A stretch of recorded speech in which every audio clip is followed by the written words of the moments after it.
إن الحمد لله نحمده ونستعينه ونستغفره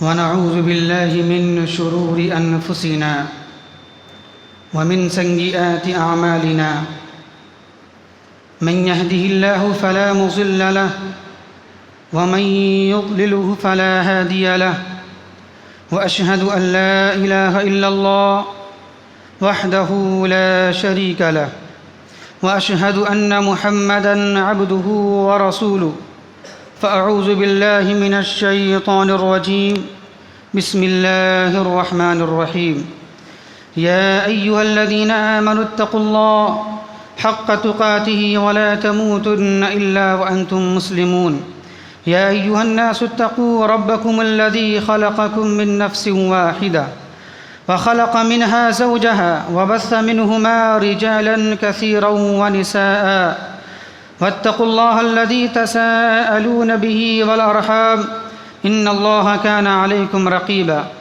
يا أيها الذين آمنوا اتقوا الله وقولوا قولا سديدا يصلح لكم أعمالكم ويغفر لكم ذنوبكم ومن يطع الله ورسوله فقد فاز فوزا عظيما أما بعد فإن أحسن الكلام كلام الله وخير الهدى هدي محمد صلى الله عليه وسلم وشر الأمور محدثاتها وكل محدثة بدعة وكل بدعة ضلالة وكل ضلالة في النار قال الله تبارك وتعالى في القرآن المجيد والفرقان الحميد فأعوذ بالله من الشيطان الرجيم بسم الله الرحمن الرحيم يقلب الله الليل والنهار إن في ذلك لعبرة لأولي الأبصار۔ محترم سامعین کرام و معزز حاضرین جمعہ اور خواتین اسلام، خطبہ مسنونہ کے بعد ہم نے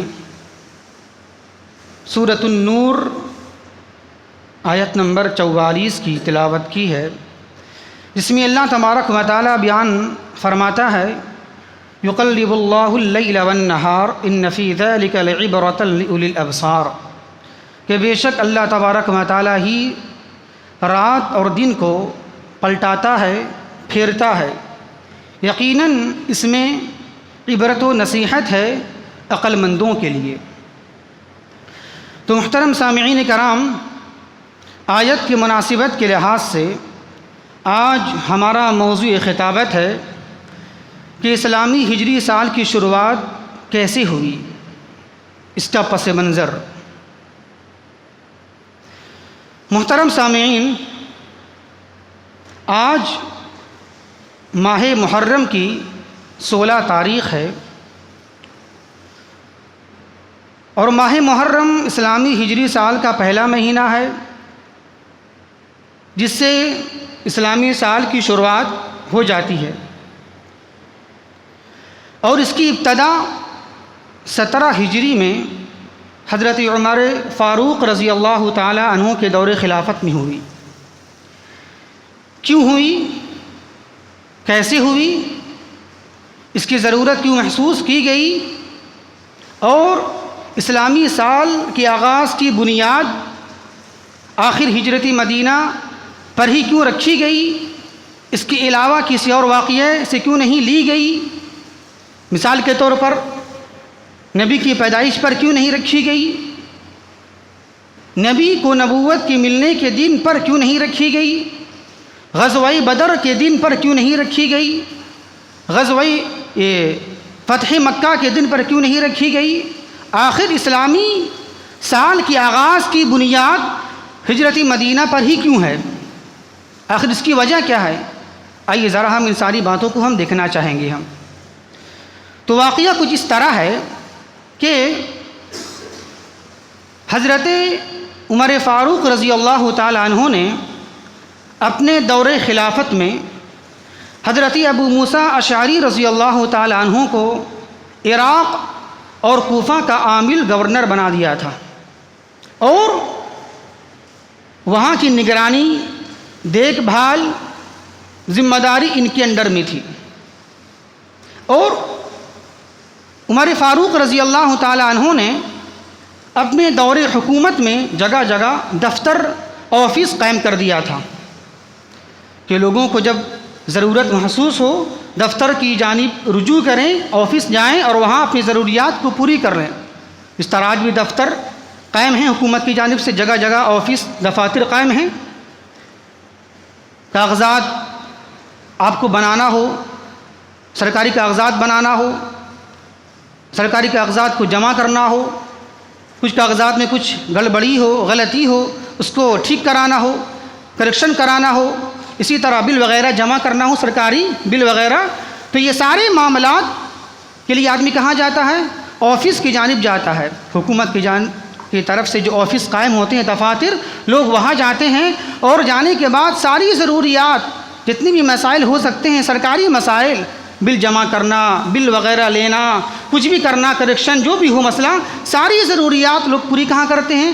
دفاتر کی جانب، آفس کی جانب جا کر۔ تو پہلی بھی اسی طرح قائم تھا، عمر رضی اللہ تعالی عنہ نے اس طرح قائم کر دیا تھا تاکہ لوگوں کو جب بھی ضرورت محسوس ہو حکومت کی طرف سے جو کام ہے وہاں جا کر اپنے مسائل کو حل کر لیں وہ۔ تو پہلے اس طرح قائم تھا۔ اور حضرت ابو موسیٰ اشعری رضی اللہ تعالی عنہ کو جب بھی کچھ کہنا ہوتا یا کچھ کرنا ہوتا یا عمر رضی اللہ تعالی عنہ کی طرف کچھ پیغامات بھیجنا ہوتا یا ان سے مشورہ کرنا ہوتا یا خود عمر رضی اللہ تعالی عنہ کو حضرت ابو موسیٰ اشعری رضی اللہ تعالی عنہ سے کچھ گفتگو کرنی ہوتی، کچھ مشورہ طلب کرنا ہوتا یا پیغامات بھیجنا ہوتا، یہ سارے معاملے، یہ سارے سلسلے کیسے ہوتے تھے؟ خط و کتابت کے ذریعے ہوتے تھے، خطوط کے ذریعے ہوتے تھے، کیونکہ اس وقت تو موبائل کا زمانہ تھا نہیں، خط کا زمانہ تھا، خط و کتابت کا زمانہ تھا۔ تو یہ سارے معاملات جو حل ہوتے تھے، خط کا بھیجنا، پیغامات کا بھیجنا، آنا جانا، سارے معاملات خط و کتابت کے ذریعے حل ہوتے تھے۔ اور اس وقت خط و کتابت میں، خطوط میں کوئی تاریخ، ڈیٹ ہوتی نہیں تھی، تو بڑا دقت کا سامنا کرنا پڑتا تھا کہ ڈیٹ نہیں ہے، تاریخ نہیں ہے۔ تو ایک مرتبہ ایسا ہوا، حضرت ابو موسیٰ اشعری رضی اللہ تعالی عنہ نے حضرت عمر رضی اللہ تعالی عنہ کو یہ خط لکھا کہ آپ کی جانب سے جو خطوط ہمارے پاس آتے ہیں اس میں تاریخ نہیں ہوتی ہے، اس میں ڈیٹ ہوتا نہیں ہے، جس کی وجہ سے پریشانی کا سامنا کرنا پڑتا ہے، دقت کا سامنا کرنا پڑتا ہے کہ پتہ چلتا نہیں ہے کہ آپ کی جانب سے جو پیغامات موصول ہوئے ہیں، پہنچے ہیں، وہ کب ہوئے ہیں۔ تو ایسا کیا جائے، ضبطی اوقات کے لیے، اوقات کو متعین کرنے کے لیے خط و کتابت میں، خطوط میں ایک تاریخ، ایک ڈیٹ کا ہونا ضروری ہے تاکہ پتہ چل پائے کہ آپ کی جانب سے جو خطوط میرے پاس آئے ہیں کب آئے ہیں، وہ کب پہنچے ہیں، یہ ہم نے جو خط لکھے ہیں آپ کی طرف وہ کب لکھا ہے، اس کو پتہ چلانے کے لیے ایک تاریخ کا ہونا ضروری ہے، اس میں ڈیٹ کا ڈالنا ضروری ہے۔ تو جب حضرت ابو موسیٰ اشعری رضی اللہ تعالی عنہ نے عمر رضی اللہ تعالی عنہ کو یہ مشورہ دیا تو بڑا اچھا لگا، بات بالکل صحیح ہے، دقت کا سامنا کرنا پڑتا ہے، مشکلات کا سامنا کرنا پڑتا ہے۔ تو عمر رضی اللہ تعالی عنہ نے اس پر توجہ دیا اور یہ کیا کہ عمر رضی اللہ تعالی عنہ نے سارے صحابہ کرام کو جمع کیا اور مشورہ کیا، اور لوگوں نے اپنی اپنی رائے پیش کی۔ کچھ لوگوں نے یہ کہا کہ اسلامی سال کی آغاز کیا جائے نبی کریم صلی اللہ علیہ وسلم کی ولادت سے۔ کسی نے یہ کہا کہ اسلامی سال کا آغاز کیا جائے نبی کریم صلی اللہ علیہ وسلم کی وفات سے۔ کسی نے یہ کہا کہ اسلامی سال کا آغاز کیا جائے نبی کریم صلی اللہ علیہ وسلم کو نبوت کے ملنے کے دن سے۔ لیکن حضرت علی نے یہ کہا، یہ مشورہ دیا کہ اسلامی سال کا آغاز کیا جائے ہجرت مدینہ سے کیا جائے۔ تو بڑا اچھا لگا عمر رضی اللہ تعالیٰ عنہ کو یہ مشورہ اور یہ رائے، تو بالآخر سارے صحابہ اس پر متفق ہو گئے اور اجماع کر لیا اور مان لیا۔ یہاں پر ایک بات قابل غور ہے اور بڑے سمجھنے کی بات ہے کہ آخر ہجرت مدینہ، اسلامی سال کی آغاز کی بنیاد ہجرت مدینہ پر ہی کیوں رکھی گئی؟ حالانکہ ہجرت مدینہ نہ کسی پیدائش کا دن ہے، نہ کسی اسلام کی شان و شوکت کا اظہار کا دن ہے، نہ ہجرت مدینہ کسی جنگ کی فتح کا دن ہے، نہیں، ایسا کچھ بھی نہیں ہے، بلکہ ہجرت مدینہ تو اس زمانے کی یاد کو تازہ کراتی ہے، یاد دہانی کراتی ہے کہ جس زمانے میں جب آغاز اسلام میں مسلمان صحابہ کرام اور جناب محمد الرسول اللہ صلی اللہ علیہ وسلم بے سر و سامان تھے، کمزور تھے، اور ان کی بے سر و سامانی، ان کی کمزوری اس حد تک پہنچ گئی تھی کہ داعی اسلام جناب محمد الرسول اللہ صلی اللہ علیہ وسلم کو اپنے وطن عزیز مکہ شہر میں رہنا ہی مشکل ہو گیا، اور ان کی مظلومیت کے انتہا اس حد تک چلی گئی تھی کہ نعوذ باللہ صحابہ کرام کو اور اللہ کی نبی صلی اللہ علیہ وسلم کو اتنا مشکل وہاں رہنا ہو گیا، یہاں تک کہ وہ مجبور ہو کر اپنے وطن کو چھوڑ کر، اپنے شہر کو چھوڑ کر، اپنے رشتہ دار کو چھوڑ کر، اپنے والدین کو چھوڑ کر، اپنے دوست احباب کو چھوڑ کر بالآخر انہیں مدینہ جانا پڑا، مدینہ جانا پڑا۔ تو مسلسل 13 سال تک صحابہ کرام مسلمان ظلم و ستم کی چکی میں پستے رہیں۔ تو ہجرت مدینہ تو مسلمانوں کی کمزوری کی یاد دہانی کراتی ہے، اور اس کی مظلومیت اور بیچارگی کو یاد تازہ کرتی ہے، تو ایسا تو نہیں ہونا چاہیے۔ حالانکہ ذہن تو یہ گوارا کرتا ہے نا کہ اسلامی سال کا آغاز، اس کی بنیاد کسی ایسی واقعے سے ہونا چاہیے جس کا تعلق خوشی سے ہو، غم سے نہ ہو۔ یہ تو غم کا مسئلہ ہے، جب بھی یاد کریں گے ہم ہجرت مدینہ کو، ایک غم ہوگا، مسلمان مارے گئے، ستائے گئے، تو ذہن تو یہ گوارا کرتی، عقل تو یہ کہتی ہے کہ اس کی بنیاد کسی ایسی واقعے سے ہونا چاہیے کہ جس کا تعلق خوشی سے ہو، غم سے نہ ہو۔ جیسے مثال کے طور پر اللہ کے نبی صلی اللہ علیہ وسلم کی ولادت سے ہونا چاہیے، یا اسی طرح اس کی بنیاد اللہ کے نبی صلی اللہ علیہ وسلم کو جس دن نبوت ملی، آپ نبی بنائے گئے، اس دن سے اس کی بنیاد ہونا چاہیے۔ اور خود اللہ نے یہ کہا ہے کہ اللہ کی نبی کے نبی بن جانا، رسول بن جانا، اور امت کے لیے ہادی بن کر آ جانا، یہ بڑا خیر کا باعث ہے، باعث خیر اہل ایمان کے لیے۔ اور اللہ نے یہ کہا کہ ہم نے اللہ کے نبی صلی اللہ علیہ وسلم کو بھیجا ہے، ہمارا یہ احسان ہے مؤمنین پر۔ خود اللہ بیان فرماتا ہے لقد من اللہ علی المؤمنین اذ بعث فیہم رسولا من انفسہم یتلو علیہم آیاتہ ویزکیہم ویعلمہم الکتاب والحکمہ وان کانوا من قبل لفی ضلال مبین، کہ بے شک اللہ تبارک و تعالیٰ کا بہت بڑا احسان ہے، کس پر؟ مؤمنین پر، اہل ایمان پر۔ کیا احسان کیا اللہ نے؟ احسان یہ کیا کہ اللہ تبارک و تعالیٰ نے جناب محمد الرسول اللہ صلی اللہ علیہ وسلم کو رسول، انہی میں سے ایک رسول بنا کر بھیجا، جو رسول، جو نبی تمہیں یتلو علیہم آیاتہ، اللہ کی آیات کی تلاوت کر کے سناتے ہیں، وَيُزَكِّيهِمْ، اور اسے پاک و صاف کرتے ہیں، پاکیزہ بناتے ہیں بدعات و خرافات سے، شرکیات سے، معصیات سے، وَيُعَلِّمُهُمُ الْكِتَابَ وَالْحِكْمَةَ، اور لوگوں کو کتاب و حکمت کی تعلیم دیتے ہیں۔ تو ہونا تو یہ چاہیے تھا کہ نبی کا آنا، رسول کا آنا ہمارے درمیان ایک باعث خیر ہے، اچھی بات ہے، احسان ہے، جس کا تذکرہ قرآن میں موجود ہے۔ تو ہونا تو یہ چاہیے تھا کہ اسلامی سال کے آغاز کی بنیاد اس پر ہونا چاہیے تھا، ذہن تو یہ کہتی ہے نا۔ اسی طرح اسلامی سال کے آغاز کی بنیاد غزوہ بدر کے دن سے ہونا چاہیے تھا، کیونکہ غزوہ بدر ہی وہ غزوہ ہے کہ جس میں مسلمان جیت گئے، کفار مشرکین ہار گئے، اور جس غزوے کو، جس جنگ کو اللہ تبارک و تعالیٰ نے قرآن مجید کے اندر یوم الفرقان کہا ہے۔ یوم الفرقان یہ حق اور باطل کے درمیان فرق کرنے والا دن ہے۔ کیا مطلب ہوا؟ اس دن حق الگ ہو گیا، باطل الگ ہو گیا، یعنی مسلمان جیت گئے، کفار ہار گئے۔ ہونا تو یہ چاہیے تھا نا، یہ خوشی کا دن ہے۔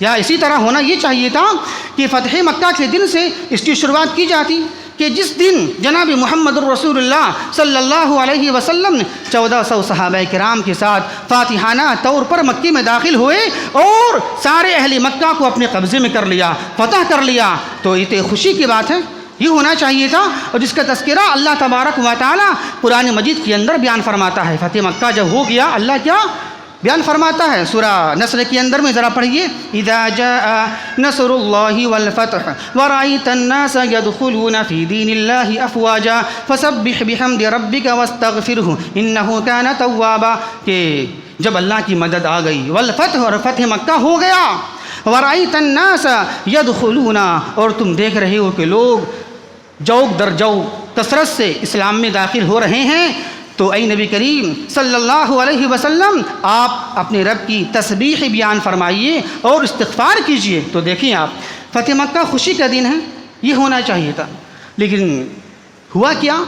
لیکن صحابہ کرام کی نظر ہجرت مدینہ پر ہی پڑی، اور صحابہ کرام نے اسلامی سال کے آغاز کے لیے ہجرت مدینہ ہی کو چنا۔ ہجرت مدینہ کمزوری کی یاد دہانی کرا رہی ہے، تو اس کے باوجود بھی صحابہ کرام نے اس کو کیوں چنا؟ آئیے ذرا دیکھتے ہیں مختصر میں اس کی وجوہات کیا ہیں، کیوں چنا۔ صحابہ کرام بڑا دور اندیش تھے، دور رست تھے، دور کے سوچنے والے تھے، ایسا ویسا نہیں تھے، وہ دور کی سوچنے والے تھے۔ تو اسی دور کے سوچنے کی بنیاد پر صحابہ کرام نے اس کی بنیاد ہجرت مدینہ پر ہی رکھی۔ اس کی وجوہات 3 ہیں۔ پہلی وجہ کہ اس کی سب سے پہلی وجہ یہ ہے کہ ہجرت مدینہ سے پہلے صحابہ کرام اور جناب محمد الرسول اللہ صلی اللہ علیہ وسلم مکے میں 13 سال تک مسلسل ظلم و ستم کا نشانہ بنتے رہے، اور بالآخر ایسا یہ ہوا کہ صحابہ کرام نے مکہ کو چھوڑ دیا اور مدینہ جانے پر مجبور ہو گئے۔ تو اس لیے اسی وجہ سے تو اس طرح مسلمانوں کے لیے مکہ کی اس تاریک رات کے بعد مدینے میں ایک نئی صبح کا، ایک نئی دور کا آغاز ہوا۔ چونکہ مکہ میں پھنسے ہوئے تھے، تو مکہ کی اس تاریک رات کے بعد مدینے میں ایک نئی صبح، ایک نئے دور کا آغاز ہوتا ہے، اور اس طرح مسلمان مکہ سے جانے کے بعد مدینہ میں کفار کے ظلم و ستم سے بچ جاتے ہیں۔ تو اسی وجہ سے صحابہ کرام نے اس کو چنا، اس کو لیا۔ کیوں اس لیے اس کو لیا کہ اسی کے بعد ہی، ہجرت مدینہ کے بعد ہی ایک نئے دور کا آغاز شروع ہو جاتا ہے، اور مسلمان صحابہ کرام کفار کے پنجے سے بچ جاتے ہیں۔ یہاں سے اطمینان کا ماحول شروع ہو جاتا ہے مسلمانوں کے لیے، اس لیے یہ خوشخبری کی دلیل ہے۔ یہ پہلی وجہ۔ دوسری وجہ کیا ہے اس کو اختیار کرنے کی؟ کہ ہجرت مدینہ کے بعد 10 سال کی قلیل مدت میں اسلام جزیرہ عرب سے نکلتا ہوا اور پھلانگتا ہوا، روم و ایران کی سرحدوں کو پار کرتا ہوا ساری دنیا میں پھیل گئی۔ یعنی اسی ہجرت مدینہ کے بعد یہ اسلام کی دعوت ساری دنیا میں پھیل گئی، اور اسی واقعے کے بعد ہی اسلام کو پھلنے پھولنے کا موقع ملا۔ تو اسی وجہ سے صحابہ کرام نے اس کی بنیاد اسی پر ہی رکھی، کیونکہ اس کے بعد ہی اسلام کی دعوت سب لوگوں نے قبول کر لیا، اور اکثر لوگ فتح مکہ کے بعد اسلام میں داخل ہو گئے۔ اس کے سب سے اچھا نمونہ فتح مکہ دیکھ لیجیے آپ، جو 8 ہجری میں پیش آیا۔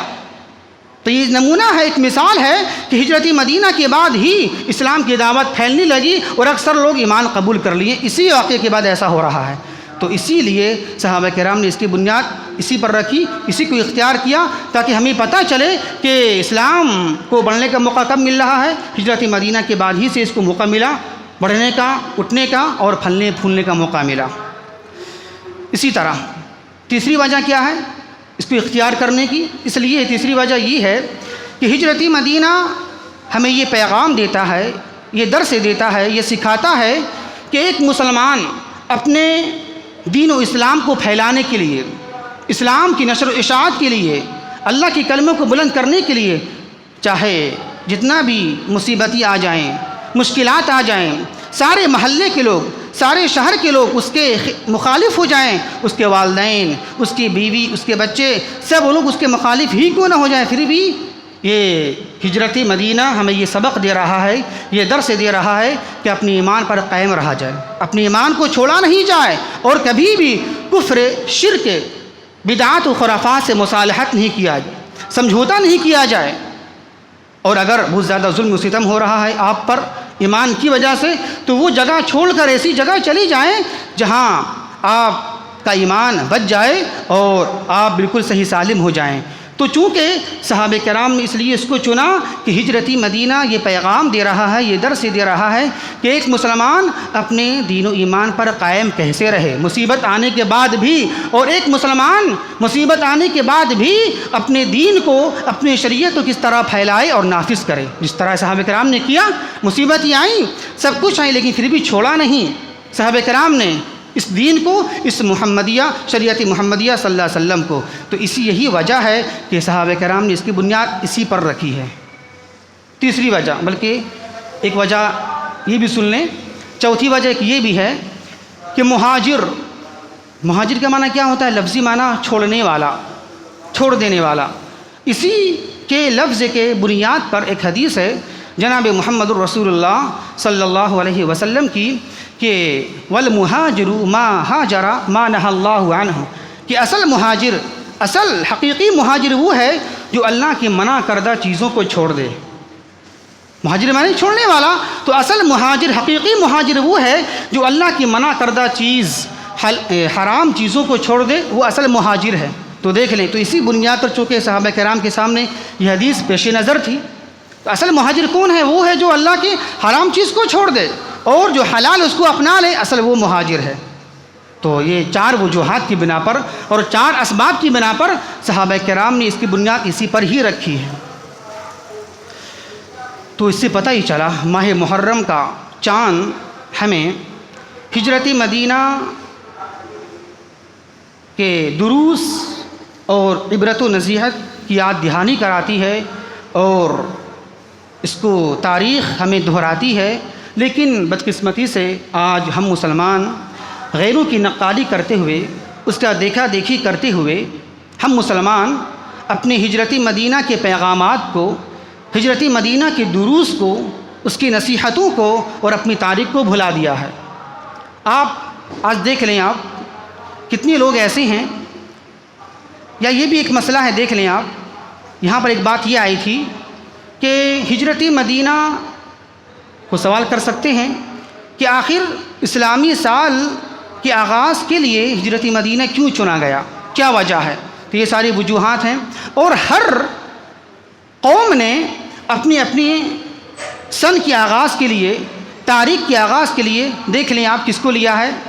جب ہم غیروں کی تاریخ کو ٹٹولتے ہیں، دیکھتے ہیں، تو ہمیں پتہ یہ چلتا ہے کہ غیروں نے اپنے سن کا آغاز، اپنی تاریخ کا آغاز کسی ایسے آدمی سے کیا ہے جو بڑا مشہور ہیں، یعنی اس کی تاریخی ولادت سے سن کا آغاز کر دیا، یا کسی ایسے واقعے سے کیا جو بڑا مشہور ہے، بڑا خوش کر دینے والی ہے۔ جیسے مثال کے طور پر عیسائی سن کا آغاز کہاں سے ہوتا ہے؟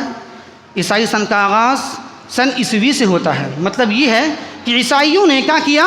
حضرت عیسیٰ علیہ السلام کے یوم ولادت کو لے لیا، وہیں سے اپنے آپ کو جوڑ دیا، تو عیسوی تاریخ ہو گئی 2023، یہ ہے عیسوی سن کی بنیاد۔ اسی طرح یہودی سن کی بنیاد کیا ہے؟ یہودی سن کی بنیاد حضرت سلیمان علیہ السلام کے فلسطین پر تخت نشینی سے ہوا، یعنی جس دن سلیمان علیہ السلام فلسطین پر قابض ہوئے، حاکم بنے، اسی دن سے لے لیا اور یہاں سے اپنے آپ کو جوڑ دیا، تاریخ کو جوڑ دیا۔ اسی طرح دیکھیں آپ، رومی سن کی بنیاد کس پر ہے؟ رومی سن کی بنیاد سکندر فاتح اعظم کی یوم پیدائش سے ہے۔ ان لوگوں نے اس کو لے لیا، سکندر فاتح اعظم کی یوم ولادت کو لے لیا اور وہیں سے اپنے آپ کو یہاں سے تاریخ کی شروعات کر دی۔ اسی طرح بکرمی سن کی بنیاد راجہ بکرما جیت کے یوم ولادت سے ان لوگوں نے اس کو لے لیا اور یہیں سے اپنے آپ کی شروعات کر دی۔ دیکھیں آپ، سب لوگوں نے، مسلمانوں کے علاوہ ہر قوم نے اپنے سن کا آغاز کہاں سے کیا؟ تاریخ کا آغاز کہاں سے کیا؟ کسی مشہور آدمی کے یوم ولادت سے کیا یا کسی اچھے واقعے سے کیا۔ لیکن قربان جائیں، صحابہ کرام پر کس کو چنا؟ ہجرت مدینہ کو چنا، کیونکہ بڑا دور رست ہے، وہ دور کے سوچنے والے تھے، وہ جان رہے تھے کہ اگر ہم اس کو چنیں گے تو اس میں کیا کیا اسباب ہیں، کیا کیا حالات ہیں، کیا دروس ہیں، کیا نصیحتیں ہیں۔ تو اسی بنیاد پر، ان 4 وجوہات کی بنیاد پر صحابہ کرام نے اس کو لیا۔ لیکن آج ہم کیا کرتے ہیں؟ اپنے سن ہجری کو چھوڑ دیا ہے اور عیسوی سن کو لے لیا ہے، اپنا لیا ہے، اور اسی بنیاد پر ہم سارے معاملات کو طے کرتے ہیں۔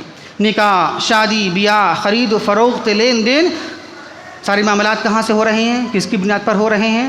عیسوی سن کی بنیاد پر ہو رہے ہیں۔ حالانکہ ہونا کیا چاہیے تھا؟ ہم لوگوں نے بھلا دیا اسلامی ہجری سال کی بنیاد کب ہے، کیسے، سب بھلا دیا۔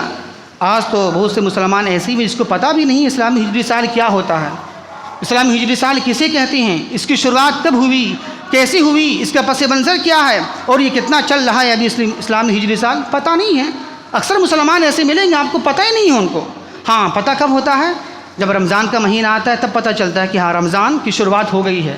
اسی طرح بقرعید کا موقع آتا ہے، عید کا موقع آتا ہے، یا محرم کا موقع آتا ہے، یا سفر کا مہینہ آتا ہے جس میں بدعات کرنا ہے، تب پتہ چلتا ہے کہ ہاں یہ مہینہ عربی کا ہے، اس میں یہ تاریخ کو مجھے کرنا ہے، یہ کام فلاں فلاں کام کرنا ہے۔ تو دیکھیے آپ کیوں، وجہ کیا ہے اس کی؟ ہے وجہ یہ ہے کہ آج ہم مسلمانوں نے غیروں کی نقالی کرتے ہوئے اپنے ہجری سال کو چھوڑ دیا اور سارے معاملات وہاں سے اپنے آپ کو ملاتے ہیں۔ تو ایسا نہیں ہونا چاہیے، بلکہ ہمارا اسلامی ہجری سال شروعات کہاں سے ہوتی ہے؟ محرم الحرام سے ہوتی ہے۔ کم از کم ہم مسلمان، غیر کو چھوڑ دیجیے، کم از کم ہم مسلمان کو یہ چاہیے کہ اپنے سارے معاملات، لین دین، تجارت، کاروبار، نکاح، شادی بیاہ کا مسئلہ اپنے اسلامی ہجری سال کی بنیاد پر رکھیں۔ کیوں؟ اس لیے کہ اگر ایسا کریں گے ہم تو اس طرح اپنے تاریخ کو یاد رکھ پائیں گے ہم، ورنہ کیا ہوگا؟ تاریخ کتنی ہے، اسلامی ہجری سال کتنا ابھی چل رہا ہے، کتنا چل رہا ہے ابھی؟ 1445 ہجری چل رہا ہے۔ یہ اس کا مطلب کیا ہوا؟ مطلب یہ ہوا کہ 1444 سال ہو چکے ہیں اللہ کے نبی صلی اللہ علیہ وسلم کو ہجرت مدینہ کیے ہوئے۔ یہ مطلب ہے اس کا، ہجرت مدینہ مطلب ہجری سال سے لی گئی ہے یہ چیز، تو یہ اصل ہے۔ تو ہمیں چاہیے کہ اپنے اسلامی سال کی جو بنیاد ہے ہجرت مدینہ، اس کو یاد رکھیں، اپنی تاریخ کو نہیں بھلائیں۔ اگر ہم ایسا کریں گے، ہم اپنی تاریخ کو بھلا دیں گے تو اس کے نتیجے میں کیا ہوگا؟ غیر بھی ہم کو بھول جائیں گے۔ نتیجہ آج یہی ہے، ہم نے تاریخ کو بھلا دیا تو غیروں نے بھی کیا کیا؟ ہمیں بھلا دیا اور ہمارے تاریخ کو بھلا دی ہیں۔ آج کتنی تاریخ ایسی ہے جو بھری پڑی ہے، جو حقیقت ہے، لیکن کچھ لوگوں نے کیا کیا؟ اس میں اپنے آپ کو ملا دیا، غلط تصویر پیش کرتے ہیں لوگ اسلام کے، تاریخ کے۔ کیوں؟ یہی وجہ ہے کہ ہم استعمال نہیں کر رہے ہیں، ہم اس کو بیان نہیں کر رہے ہیں۔ تو ہمیں یہ چاہیے کہ ہر معاملات، ہر چیز اسلامی سال کی بنیاد پر کریں۔ باقی انشاءاللہ اس سے یہ سبق ملا کہ ہجرت مدینہ بہت بڑا ایک ہتھیار ہے ایک مومن کے لیے، کہ اپنے دین کو، اپنے ایمان کو کیسے بچایا جائے اور اپنے دین و ایمان پر قائم رہتے ہوئے اپنے دین کی تبلیغ کیسے کرنا ہے۔ یہ ہمیں سبق ملا ہجرت مدینہ کے واقعات سے۔ اللہ سے دعا ہے کہ اللہ تبارک و تعالی ہمیں صحیح سمجھ کی توفیق عطا فرمائے۔ وما توفیقی الا باللہ انہ تعالی جواد کریم ملک بر رؤوف رحیم۔